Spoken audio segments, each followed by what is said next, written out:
Hello everyone, I'm Ramya Srinidhi and I'll be narrating a beautiful story for you. Once upon a time, there lived a king. One day, the king and his minister were riding on the horse around the kingdom just to see how his pupils were doing. While the king was passing by the river, at a distance, somewhere in the center of the river, they saw an old man, an old fisherman who was casting the net into the river, pulling it up and putting it back again. The fisherman was casting the net, pulling it up, looking at the fishes and putting it back again. The king watched this for a while and he was mighty puzzled. He said, "What is it that the fisherman is doing? I'm sure he's not fishing," he said to his minister, and ordered his minister to get the fisherman here at once. The minister went and called for the old man, who came and bowed to the king and said, "Your Majesty, I'm at your service. What is it that you want?" So the king looked at the old man and said, "What were you doing in the river out there? I don't think you were fishing. I saw you catch the fish and throw them right back into the water." To this the old man said, "Your Majesty, that's a long story. If you wish to hear, I would love to tell you." The king said, "I am very curious and go ahead, I want to listen to you." The old man said, "Your Majesty, long ago I was once a handsome young fisherman. I would come to this river every single day. I would ride my boat to the center of the river, cast my net, and the river was kind to me. I used to get a lot of fishes, put them back in my boat, come back, sell the fishes at the market, and get a few home. I lived with my mother, and she would cook the fishes, and we would have a good meal. I was enjoying my life, and my mother, she was always at me saying that, "When is it that you're going to get married? When am I going to see my children?" But I was having a jolly good time. I was having a good time with my friends, enjoying myself. I wasn't ready to get married yet, I thought. One day, when I came to this river for my fishing, I rode to the center of the river and cast my net. And there, Your Majesty, that day, I did not find fishes. My net was a big wooden chest. I pulled it onto my boat, and to that wooden chest I saw was hanging a golden chain. To that golden chain, a golden key. I picked up the golden key and inserted in the keyhole and click. I opened the wooden chest, Your Majesty, and there inside the wooden chest was the most beautiful girl. Her hair was like the night sky. Her skin was the color of the full moon. Her big, beautiful eyes, Your Majesty, I fell in love with her at that right moment. We both looked at each other. I held her hand. She stepped out of the box. I said, "Would you marry me?" And she said, "Yes." I was the most happiest man at that moment. I rowed my boat back to the banks of the river, got my beautiful girl out. In one hand, I was holding the wooden chest, and in the other, my maiden's hand. I walked her to my house and showed her to my mother. My mother came out of the house and her eyes were sparkling. She said, "Is she the one? Is she the one?" I said, "Yes." My mother was so delighted. She invited the entire village for our wedding, and it was such a great, joyous moment. I was also very proud that I was married to the most beautiful girl in town.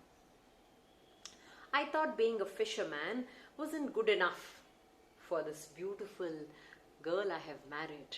I learned a new skill. I learned to become a goldsmith. And soon enough, I had a small workshop where I used to work on different ornaments, and I was doing a good business, Your Majesty. Every day I would finish work, pack my workshop, go home, and there would be my mother. My mother would be weaving, and my wife will be cooking. And then we would all sit down and enjoy a meal. We would sing together, we would have a happy meal together. and then I would go to bed with my wife. Many years passed this way. Until one day, Your Majesty, I was sitting in my workshop, working on the intricate ornaments, and suddenly there was a strong fragrance, something that had never smelt before.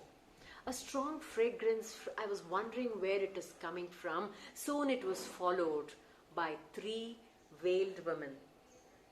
There stood 3 beautiful women, 3 dainty looking women, dressed in beautiful robes, and they stood like this at the door.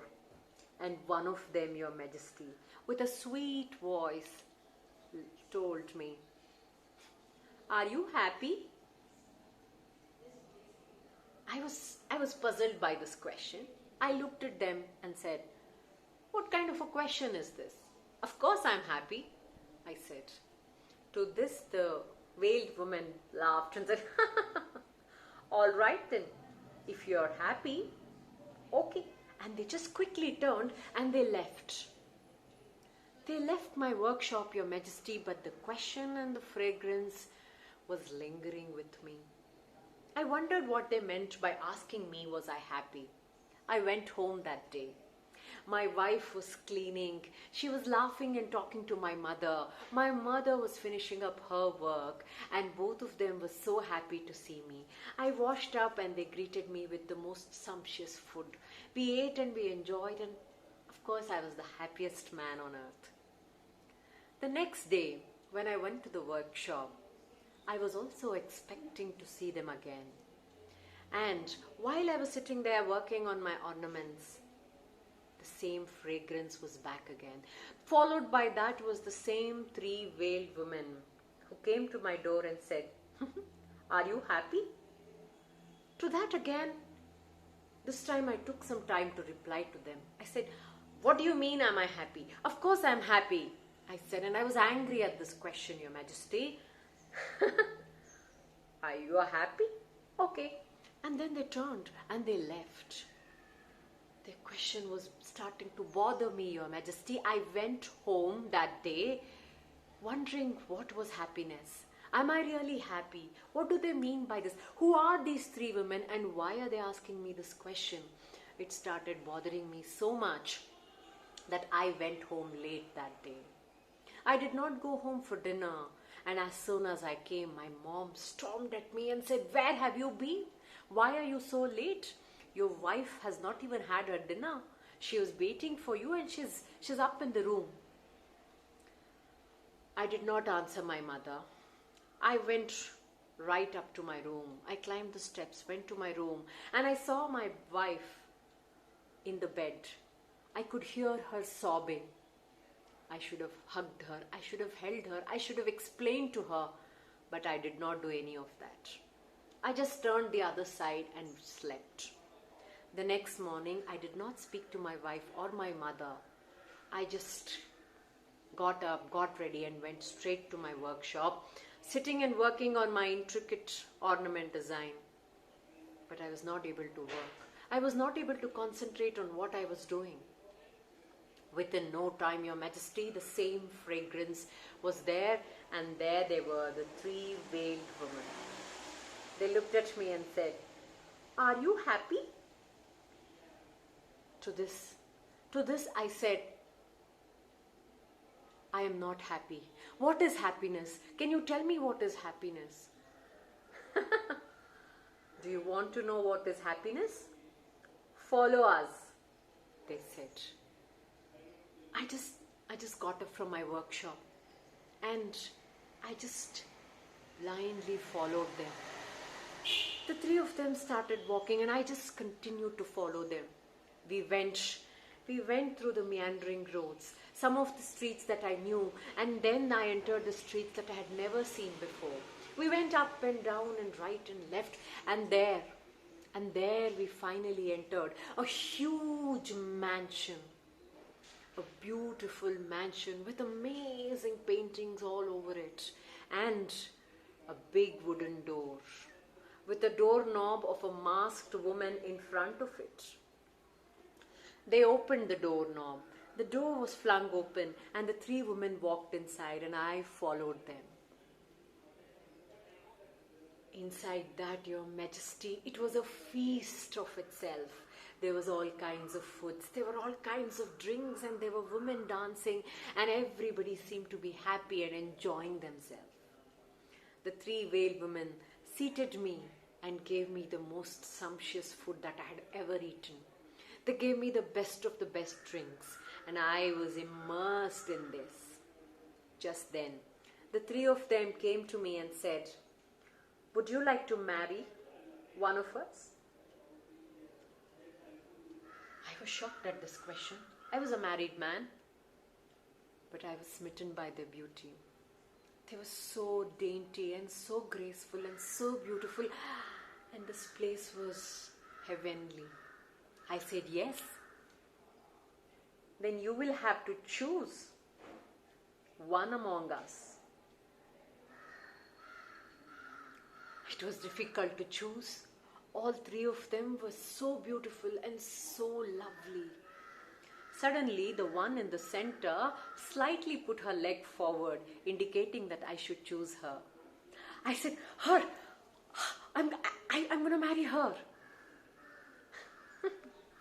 To this, the veiled woman said, "If you want to marry me, then you will have to do one thing. You will have to put your wife in the same box that you got her and put her back into the river. Only then can you marry me." She said, "Take my wife and send her back from where I got her?" I just got up from their Majesty. I should have been angry. I should have just not listened to them. But I just walked straight home. My wife was cleaning up in her room.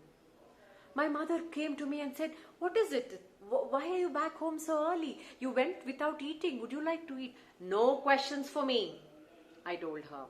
I walked straight up. I stomped the steps and went straight up to my room.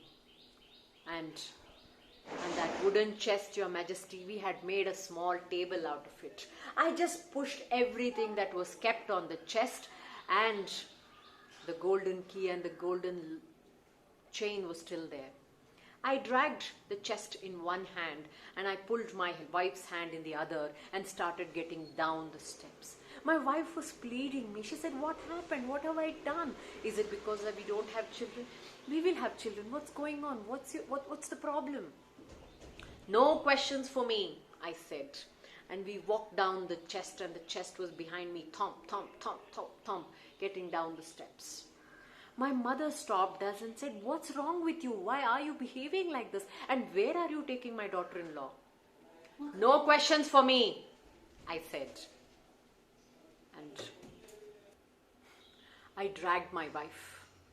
I dragged her with my wife in one hand and the chest in the other, and we went straight back to the river. My boat was still lying there.